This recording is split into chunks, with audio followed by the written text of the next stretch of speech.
Bismillahirrahmanirrahim. Assalamualaikum warahmatullahi wabarakatuh. Waalaikumsalam warahmatullahi wabarakatuh. Alhamdulillah. Wassalatu wassalamu ala Rasulillah ala sayyidina Muhammadin wa ala alihi wa sahbihi ajmain wa ba'du wa qalaidon. A'udzubillahi minasyaitonir rajim. Allahumma rabbi shrah li sadri wa yassir li amri wahlul 'uqdatam min lisani yafqahu qawli. Wahdi qalbi bihaqi sayyidina Muhammad. Wahdi qalbi bihaqi sayyidina Muhammad. Wahdi qalbi bihaqi sayyidina Muhammad. Salam Allahul Azim yang kami hormati, yaitu musibah keluarga besarnya dan juga Bapak RT, mungkin ada di sini Pak RW, kemungkinan para stafnya, serta adalah Bapak Ustadz, Dadang, Tutawiyah. Kita doain mudah-mudahan beliau sehat walafiat, meneruskan daripada perjuangan guru-gurunya dan meneruskan guru-guru yang ada di sini. Karena dia regang dewa banyak ustaz, tapi mereka kebanyakan jauh menjauh, tapi mereka kebanyakan pula tidak dekat para habaib para ulama. Beliau ilmu-ilmunya daripada habaib dan lurus, karena seangkatan saja mas kalian. Tahun 77 mas saya bareng, dia belajar sama Habib Alwi, ya Habib Bagio dan lain-lainnya.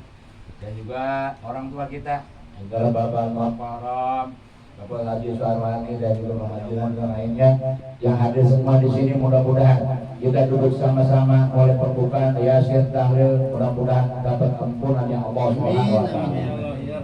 Dan juga almarhumah kita doain mudah-mudahan beliau diberikan oleh Allah suatu tempat di dalam kubur, tempat rahmatan lil alamin. Dan mudah-mudahan kubur dijadikan rodoh min jannah. Dan pulang mudah-mudahan yang keluarga ditinggal, anak mungkin atau suami atau juga keluarga besarnya, cucu mantu semuanya, mudah-mudahan diberikan sehat walafiat panjang umur, sabar tawakal, mudah-mudahan diberikan berkah. Amin ya rabbal alamin. Mudah-mudahan yang di dalam, yang di luar dengan suara saya yang ganteng ini, suara saya mudah-mudahan tahun depan diberangkatkan haji ya Allah. Baik haji wajib maupun haji umrah. Jangan lupa ya, ajak ulang Allah kan boleh doa juga ya.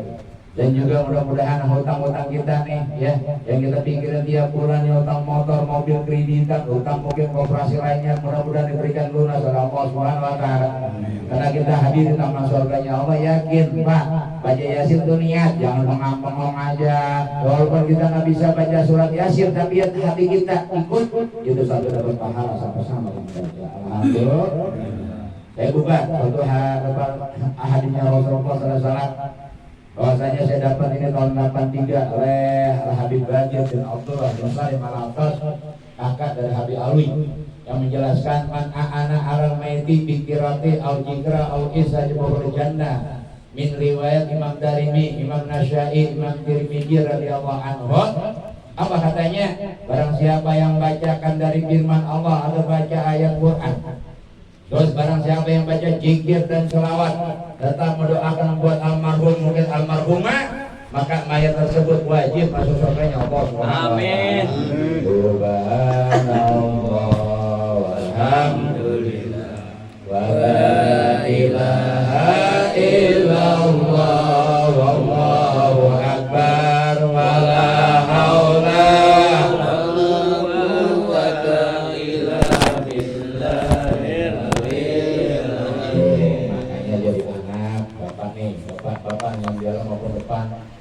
anak kita ajarin Pak, kita ustaz, olahraga itu kasih ngaji malam minggu, mungkin malam Sabtu di tempat-tempat kaji taklim. Kalau Anda pengen tahu juriahnya Rasul, cucunya Nabi Muhammad, mungkin cicip-cicip nurul iman tiap malam Sabtu. Tujuannya apa? Keluarga Nabi, cucunya deketin di tangan, biar nanti di yaumil kiamat dipanggil sama beliau. Abdul Qadir bin Hamid Al-Haddad radhiyallahu anhu, teman saya. Datang ngaji, ini bukan datang ngaji, main-main HP mulu, mancing mulu, goblok itu baru. Perhatikan di sini nih. Kenapa? Karena kalau kita meninggal Pak, orang tua kita nih ibu udah meninggalkan semuanya tuh. Harta ditinggalkan, anak segalanya, perhiasan lainnya mungkin ditinggalin. Jemput kita sama, cepat atau lambat kita akan menyusul sama dengan almarhumah. Benar-benar. Benar-benar. Yang dijodoh baik, pas sholat, pas surga, surga punya bapak lo. Enak aja lo. Benar gak? Ini ajarin anak sholat, ajarin anak baca Quran. Kalau bapak meninggal atau ibu meninggal, ntar tuh anak baca Rabbi firli wali walidayya warhamhuma kama rabbayani shaghira. Ini mah kagak tuh anak dibeliin HP 3 tahun 4 tahun main HP, nenek-nenek main HP, pukul dong, sholat subuh kesiangan tol. Ya subuh kagak jokor ngantuk asal kagak, ya Allah kagak masuk surga. Ingat para jamaah sekalian, setiap yang bernyawa sudah meninggal masuk dalam kuburan, perhatikan. Apabila seorang perempuan atau seorang laki meninggal hamba Allah umatnya Nabi, apabila sudah hembuskan napas terakhir ada di rumah meninggalkan keluarganya, kita kumpul sama-sama, ada yang bikin bendera, ada yang ngundang, ada yang laporkan RT RW sampai kelurahan kemungkinan, ada yang masuk di makam daftar keluarganya almarhum, maka dia itu kumpul sama-sama sampai dia akan dibandingkan, sampai dia dikapankan, disolatkan. Perhatikan nih, jarang samperin nih, jarang dengerin, makanya dengerin lupa dulu. Kalau sudah disolatkan, dibawa ke makam, kapan keterangan atau derajat, lalu pulang kembali ke kumpul kita tahlil sampai 7 hari kemungkinan, maka orang tersebut wajib mendapatkan pahala sebesar gunung Uhud dari Allah Subhanahu wa taala. Alhamdulillah. Alhamdulillah. Sekarang kita tetangga meninggal, kita kagak nyelawat, kagak datang tahlilan, anti goblok banget. Dia meninggal jangan ditahlilin, jangan ditahlilin, apa? Oh, masuk ke salib. Orang Islam nggak ditahlil, orang Islam giliran suruh ngaji nggak mau, giliran suruh tahlilan undang takut mati, kata jangan dimakan tuh makanannya. Masya Allah, belajar masalah coy, tolol itu. Perhatikan jangan, saya tegas menyampaikan. Nih, kalau orang tua udah meninggal kita cepat, makanya kalau kita udah meninggal Pak, semuanya kita tinggalkan, hanya putus semuanya amalan kita kecuali 3. Tuh Ustaz Dadang, saya belajar kemarin. Yang pertama, putus semuanya amalan kecuali apa? Ilmu yang manfaat. Dia punya ilmu, dia kasih anaknya, sholatnya, ngajinya dan lainnya. Dia dekatkan anaknya tempat masjid musola. Ini mau musola marahan, mau masjid marahan, mau bangetan lu pada. Yang kedua, saudara satu dia ada masjid atau musola, dia bantu saudara 100, mungkin dia nyumbang semen atau lainnya, itu mengalir sampai hari kiamat masuk kuburan keluarga. Yang ketiga, dia punya anak yang soleh, yang solehah, yang bisa mengajarkan atau juga bisa meneruskan pejuang orang tuanya dan bisa mendoakan ke orang tuanya di saat hidup maupun meninggal hidup. Yang dititiskan adalah warisan yang mulia. Sering saya sampaikan Pak, yang namanya warisan itu, yang namanya warisan bukan kiri, bukan AJB, bukan sertifikat. Dengerin nih, dengerin, oi. Yang namanya warisan adalah anak yang soleh dan yang soleha. Benar apa benar? Benar apa benar? Maka saya jelaskan pula. Terus apa kagak? Terus apa kagak? Lah kagak jawab pun juga. Terus apa kagak? Terus. Apa? Apabila seorang anak sudah mendoakan, apabila seorang anak semuanya, maka Allah Subhanahu wa taala berikan satu nikmat, menjadi keluarga sakinah mawaddah warahmah. Amin. Anaknya sholat, istrinya sholat, bapaknya sholat, ibu sholat di masjid atau di rumah, itu urusan Anda masing-masing, maka itu satu nikmat. Karena di kuburan yang ditanya motor lu berapa, bini lu berapa, kontrakan lu berapa, kagak ada ditanya, TV lu berapa, HP lu berapa, kagak ditanya. Yang pertama-tama ditanya oleh Allah itu sholat. Sholat kamu benar apa kagak, dari wudu sebelum wudu hadas besar hadas itu perhatikan. Kemudian tentang sajadah pakaian kamu perhatikan, lalu kamu sholat dari niat sampai salam, perhatikan zikir-zikirnya, doa-doanya. Di dalam sholat itu hukumnya wajib. Ini Fatihah pasih jadi imam. Oh, orang wajib tuh. Ini waktu bacanya waladolin, anak yang bau terkering, baca dalam bahasa Arab artinya anak bau terkering tuh waladolin, mana ada waladolin, perhatikan nih. Makanya Pak, kalau kita punya anaknya, kata Allah Subhanahu wa taala, itu titipan. Maka jadilah Anda seorang kiai, jadilah Anda seorang ustaz, jadi Anda seorang ustazah di rumah tangga Anda tuh ajarin anak Anda, ajarin istri untuk sholat 5 waktu kenal pada Allah, bukan harta pakaian yang bermanfaat, tapi ingat Allah Subhanahu wa taala akan ambil daripada rezeki kamu dan kenikmatan pada kamu. Atau lambat kita akan masuk kuburan, benar atau benar? Mungkin saya belakangan, Anda duluan, nggak apa-apa. Mungkin Anda duluan, saya belakangan, nggak apa-apa juga. Kenapa? Karena siap atau tidak siap, itu umat akan diambil oleh Allah. Maka apabila diambil oleh Allah Subhanahu Wa Taala, ada yang seperti gara gaji ditarik tuh, ada kayak pohon duri, ada yang namanya duri emas ditarik seperti berpatna Allah, jengkar saja jadi.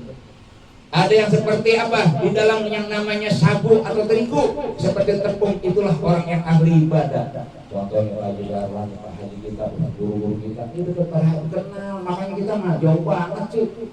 Ramadan aja orang-orang puasa udah batal. Benar-benar. Jangan tolong. Tapi di mana lu pada? Makanya puasa bertahan. Yang lebaran batal puasa berapa hari? Lebaran belum habis, belum tanggal 13. Maka buru-buru bayar. Kalau nggak bayar dosa besar di hadapan Allah. Tuh, perhatikan. Saya sampaikan. 5 menit lagi saya minta 2 menit itu. Bahwasanya apabila mayat sudah ada di dalam kuburan, itu anaknya ajanan atau ketalkilkan semua guru-guru itu, masya Allah girang. Kenapa? Yang ditalkilkan atau yang tahlil itu mayat diajarin sama ustaz sama kiai, biar pertanyaan malaikat dia bisa man rabbuka wa man nabiyuka wa ma ihwamuka wa ma kiblatuka wa ma macam-macam dah. Nah kalau nggak pada sholat apa yang lu bisa jawab? Ayo gua tanya dah. Kita dikasih akal sehat Pak, lebih dari binatang. Kita sehat tapi kita sholat kagak, emang masjid jauh, mau sholat jauh. Apabila kita meninggal, hati-hati kita sholat. Apabila mayat sudah dalam kuburan sudah berapa hari, lalu anaknya datang tuh tiap hari Jumat pagi, misalkan dia datang, dia kasih kembang 7 rupa, ditaburkan dari kepala sampai kaki, maka itu malaikat berturun daripada atas langit, beribu-ribu malaikat memohonkan ampun buat si mayat. Alhamdulillah. Alhamdulillah. Nah sekarang orang tua kita nggak tanemin atau nggak kebarkan kembang, beli sama kocan 50.000 dapat 2 kembang, taruh di kaki, taruh di kepala, itu masya Allah. Apabila pohonan itu tumbuh ke terus durinya banyak atau daunnya banyak, banyak berkembang, maka berkembang wangi, maka beribu-ribu malaikat itu turun untuk memohonkan ampun pada Allah Subhanahu Wa Taala buat sebulan. Dan juga setiap detik, setiap menit itu pohonan yang tumbuh di kepala maupun di kaki, dia mohonkan ampun buat bulan anak-anak menanamkan daripada kembang tersebut. Alhamdulillah. Alhamdulillah. Kami beliin malu. Terus apa lagi? Dan apabila mayat, nah perhatikan, apabila mayat dari hari pertama sampai hari ketiga, Pak dengerin, itu mayat mulai kembung, mulai bengkak bahasa Betawinya. Dan apabila itu mayat sudah masuk 7 hari, pecah, badan semuanya bertulang. Oh, kayak lagu siapa tuh Pak? Hancur lebur tubuhnya, hancur semuanya. Gua gak ngerti, gua bukan penyanyi. Udah 7 hari Pak, makanya dikatakan wajib doakan anaknya, cucunya, mantunya, atau suami atau istrinya, doain Rabbi birli wali walidayya warhamhuma kama rabbayani warjamin minal mu'minina wal muslimina wal muslimah. Ada duit rezeki, masukin masalah ke masjid. Masalah ini mesra nih, gak ada orang yang di masjid yang lagi dibangun Pak. Gimana? Cari bagi anak yatim kumpulin. Kenapa? Apabila kita tanamkan sedekah daripada buat orang tua kita, apabila orang tua kita meninggal, pahalanya ngalir tiap hari, rezeki kita ditambah oleh Allah Subhanahu Wa Taala. Alhamdulillah. Alhamdulillah. Bukan ngomel ngingetin. Jangan sampai kayak dengan keponakan saya tuh di Pemadam, tahu yang namanya Botin. Saudara nama rumah boleh? Botin Pemadam dan Mustafa, abang saya, sepupu saya. Itu ponakan Botin, berarti adik ipar. Adiknya meninggal, Pak Haji Majuki. Pas meninggal nih anaknya aliran LTI Sialan Dangkalan Pak. Itu anaknya tidak boleh dibacain Yasin di depannya. Itu anaknya apabila kubur, sudah dalam kuburan, nggak boleh diajanin Pak, nggak boleh ditalkilkan, tidak boleh ditahlil, nggak boleh ditalkil, dan juga anaknya tidak boleh, anaknya nyuruhnya tidak boleh dibuka tali pocongnya. Subhanallah. Makanya kalau bapak tidak mengajarkan anak, perhatikan, akan nyampe orang-orang seperti situ sudah di akhir zaman. Demi Allah saya nggak bohong. Yang kedua di warung atas. Nih saya bawa warung atas. Tanya anak murid saya tuh. Ini cucunya Bang Mingson nih. Kalau mau Bang Mingson nih cucu. Di warung atas Pak, seperti ini juga. Pas malam ketiga itu orang tua ibunya malam ketiga datang ke rumah PRT. Karena tali pocongnya nggak boleh dibuka sama anaknya, karena gurunya sialan dan kalah. Akhirnya apa? Orang tuanya datang ke rumah PRT jam 2 jam 3 kurang lebih. Dia mengucapkan tok assalamualaikum. Pulang apa yang jawab, nanti nggak pernah ngaji dulu. Lah jauh coy. Jawab salam hukumnya sunnah apa wajib? Wajib. Nah, baca salawat jawabnya wajib apa salam? Karena yang bilang Pak wajib. Tok assalamualaikum. Waalaikumsalam. Bukan pocong coy. Itu pocong Pak tertutup terikat dari kaki sampai kaki begini nih. Di depan Pak RT. Kenapa? PRT diunjukin biar para talinya itu dibuka. Tuh. RT pikir ada yang bikin KTP apa? Pas dibuka pintu RT, pingsan ke RT. Baru RT dulu. Yang kedua, waktu lagi 7 hari Pak, daerah Bogem. Saya punya teman saksi hidup Pak. 7 hari di daerah Bogem itu gurunya yang ngajarin Pak, dekat Akmalia. Apa? Dibuka begitu juga, pas dibuka itu kali pocongnya digini gurunya pingsan apa lagi lo tolong. Namanya belajarlah kita kepada habaib ahli sunnah wal. Kalau Habib Habib Burma ibu malam minggu datang. Kalau kita punya rezeki beliin aqua 22 biar bisa kumpul subhanallah. Ustaz Dadang kocan tanya pada kira. Ini Pak, jangan kita jauh, giliran kita meninggal kalau yang ngajiin, yang tahlil siapa yang ngajiin? Lu ngaji sendiri, takut. Terakhir, kenapa orang meninggal atau selamatan atau lainnya di tengahnya kosong, ada makanan bukan makanan? Kenapa? Karena Ustaz Dadang baca tawasul, sebutkan para habaib, para kiai dan almarhumah, ya duduk di tengah-tengah kita Pak. Demi Allah saya bohong, ini hadis ini. Duduk di tengah-tengah kita, dia berteriak, alhamdulillah saya dipanggil ponakan teman kerabat saya duduk tengah-tengah. Kalau seandainya mayat tersebut datang tengah-tengah, kita dikasih lihat sama Allah, kabur apa kagak? Kabur apa kagak? Jawab buat apa pada di tengah-tengah pada duduk, ada yang mukanya begini, matanya nyala, kabur apa kagak? Saya duluan kabur. Assalamualaikum warahmatullahi wabarakatuh. Waalaikumsalam warahmatullahi wabarakatuh.